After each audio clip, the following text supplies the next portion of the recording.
m'entendre dire des éléments de ma biographie. Oui, Corneille, là. Léo Corneille. Ah oui, t'as sorti les vieux dossiers, là. Bon, mais c'est bien, c'est vrai que...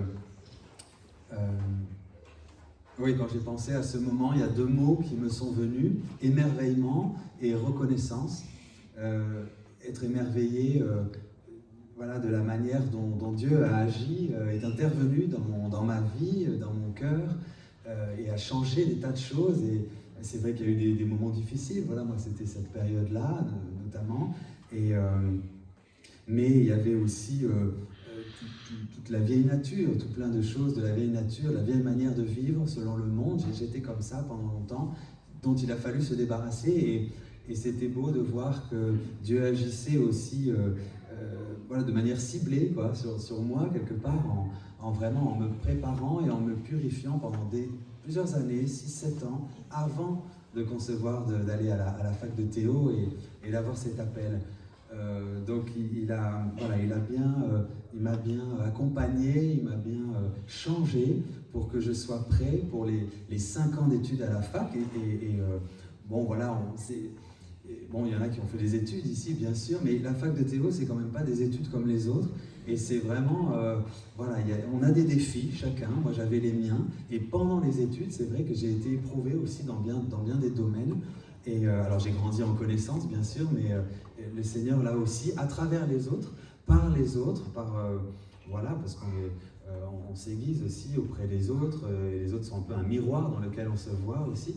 Eh bien, j'ai compris les choses, j'ai changé, je me suis amélioré, j'ai fait des efforts, et donc ça, c'était très important de vivre cela, et je suis émerveillé, voilà, comment Dieu a fait les choses, comment il m'a appelé aussi au ministère pastoral. J'ai mis des années à comprendre là aussi l'appel, et j'ai résisté, mais c'est la chair qui résistait, c'était aussi des prétextes, voilà, je ne me sens pas prêt, c'est vrai, ça me faisait un peu peur, hein, pour tout dire, de faire du grec et de l'hébreu. J'avais fait un peu de latin à l'école, mais bon, voilà, c'était comme là un autre domaine, quoi. Mais au final, c'était presque voilà, des prétextes, il fallait y aller, et quand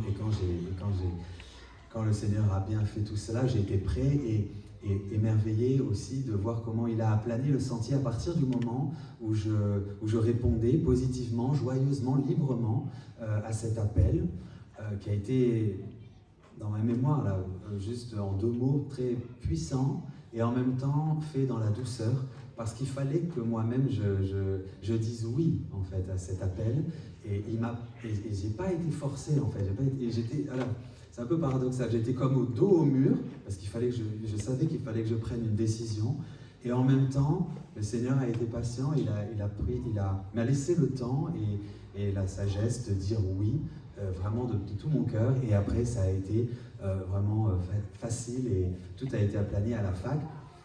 Et chose merveilleuse, quand on rentre là dans les desseins de Dieu, eh bien, il y a des tas de bénédictions qui en découlent, des tas de bienfaits.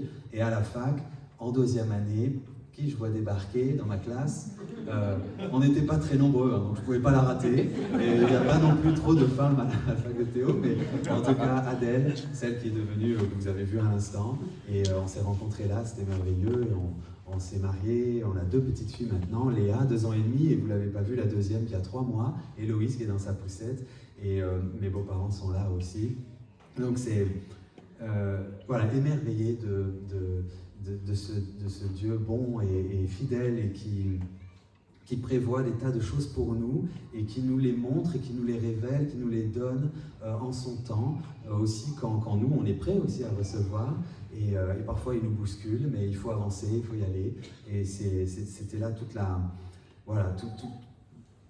ces années derrière moi là, qui arrivent à aujourd'hui, donc 7 ans, 5 ans d'études, un peu plus de 2 ans et demi de ministère maintenant, avec un premier poste sur 2 églises. Et donc tout ça est vraiment merveilleux. Enfin, moi, c'est ce mot, hein, quand on proclame les merveilles de Dieu, c'est aussi ça, quoi, hein, c'est comment Dieu agit dans notre vie à chacun, vous le savez bien. Mais bon, voilà, on le voit parfois arriver chez d'autres. Moi, je le voyais, j'allais au temple quand j'étais petit, jeune, étudiant. Je voyais les pasteurs, alors ça m'impressionnait toujours. Mais quand ça nous tombe dessus, voilà, il faut, quand l'appel est pour soi, eh bien là, c'est évidemment, c'est à nous, personnellement, à s'engager Voilà, mais c'était vraiment très, très beau. Et voilà, cet émerveillement et la reconnaissance, bien sûr, reconnaissance envers le Seigneur, envers vous, l'Église rassemblée, envers vous, mes pères, mes pareils, donc les pasteurs qui êtes passés par là avant moi et qui reconnaissaient aujourd'hui aussi le ministère qui est le mien, ce service, parce que c'est ça que ça veut dire, en fait, un ministère, un service. Donc ça me touche aussi beaucoup. Moi-même, je me savais appeler à cela, mais il y a besoin aussi de cette reconnaissance de vous tous pour m'encourager aussi. Et donc beaucoup d'actions de grâce qui montent à Dieu, de voir tout cela. Je pensais à cette parole du Seigneur en Jérémie 33 qui dit « Invoque-moi et je te répondrai, je te révélerai de grandes choses, des choses que tu ne connais pas. » Voilà, donc tout ça, ça m'est arrivé jusqu'à aujourd'hui. J'ai invoqué le Seigneur comme mon Seigneur et mon Dieu, et il m'a donné de voir tout ça. Il m'a révélé toutes ces choses dont j'avais même pas idée il y a encore 10 ans, quoi. Voilà. Donc c'est vraiment très, très puissant, vraiment. Et dans notre mariage aussi avec Adèle et avec les enfants, on vit des choses très, très belles qui nous portent. On se sent porté par les deux églises où on est en poste, puisque Adèle est pasteur aussi de notre union d'église, pasteur évangéliste. Et donc ça, c'est voilà, reconnaissance pour ça, pour vous, pour votre soutien, vos prières. Et reconnaissance aussi envers ma famille de chair, mais qui est ma famille aussi dans la foi, et qui m'a aussi toujours porté, encouragé.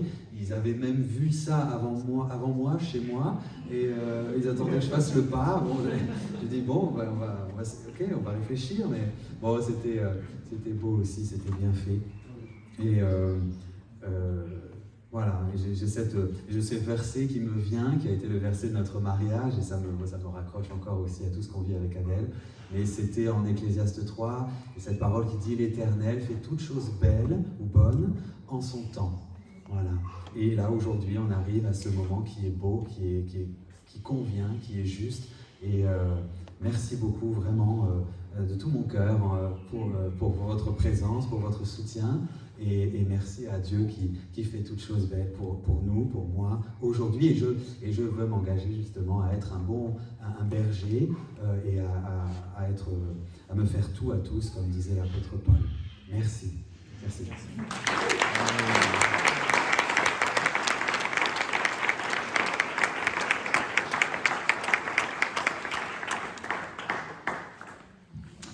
Alors tout d'abord, j'aimerais remercier tous celles et ceux qui ont fait le déplacement pour venir jusqu'ici.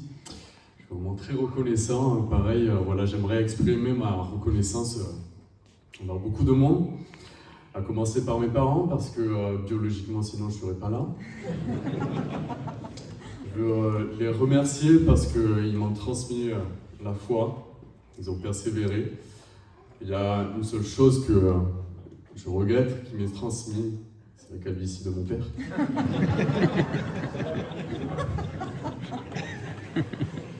J'aimerais remercier Timothée, qui a été un grand frère dans la foi, qui m'a accompagné vraiment dans ma croissance spirituelle, et vraiment ça a été incroyable, vraiment incroyable. Donc vraiment Timothée, un grand merci. J'aimerais remercier aussi Joël, il est là.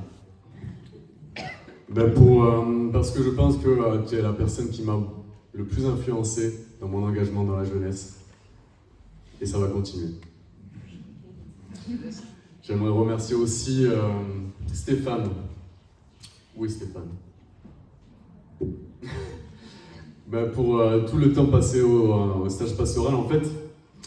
Pendant mon stage pastoral avec Stéphane, que j'ai fait aussi avec Joël, on est venu à Saint-Laurent-du-Pape. Donc voilà, je remercie aussi la communauté de Saint-Laurent-du-Pape pour l'accueil, pour tout le service que vous avez fait pendant tout le synode. C'était vraiment incroyable. Merci beaucoup. Et donc j'aimerais remercier aussi Stéphane pour son accompagnement, et parce qu'il est devenu aussi un modèle pastoral pour moi. Donc voilà, je remercie Stéphane, je remercie ma femme d'être à mes côtés tous les jours dans le ministère. Et je remercie également beaucoup le Seigneur de l'avoir placé sur mon chemin. Avant qu'on se rencontre, avant qu'on se mette ensemble, je voulais m'engager dans l'armée. Après j'ai rencontré Aurélie, on s'est mis ensemble, j'ai renoncé.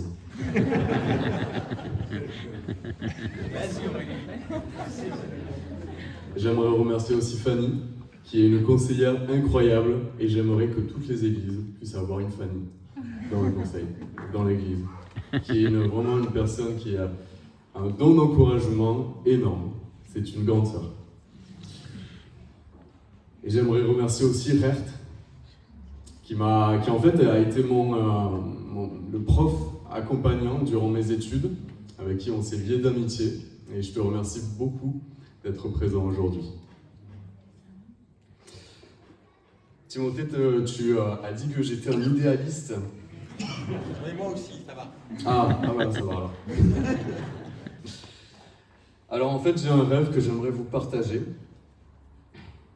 J'ai demandé à ChatGPT de me trouver un témoignage que je voulais retrouver. Alors ChatGPT, pour ceux qui ne connaissent pas, c'est une intelligence artificielle, c'est pas un chèque-tête. Alors, un peu de sérieux, s'il vous plaît. On a parlé d'authenticité en fait. Jean-Philippe, il a dit qu'il fallait être... En 1940, des étudiants au Wheaton College participèrent à un voyage en Angleterre sous la direction d'un professeur. Le groupe visita l'Epworth Rectory, c'était la maison d'enfance de John Wesley, qui est le fondateur du méthodisme.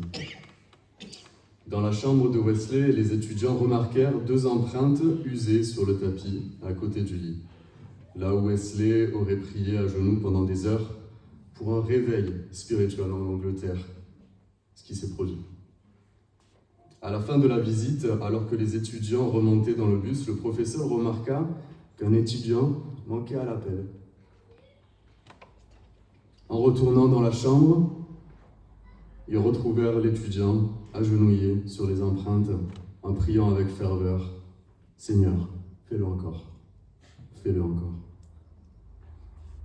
Cet étudiant, c'était Billy Graham, un pasteur américain qui a parlé, qui a annoncé l'évangile à des millions de personnes.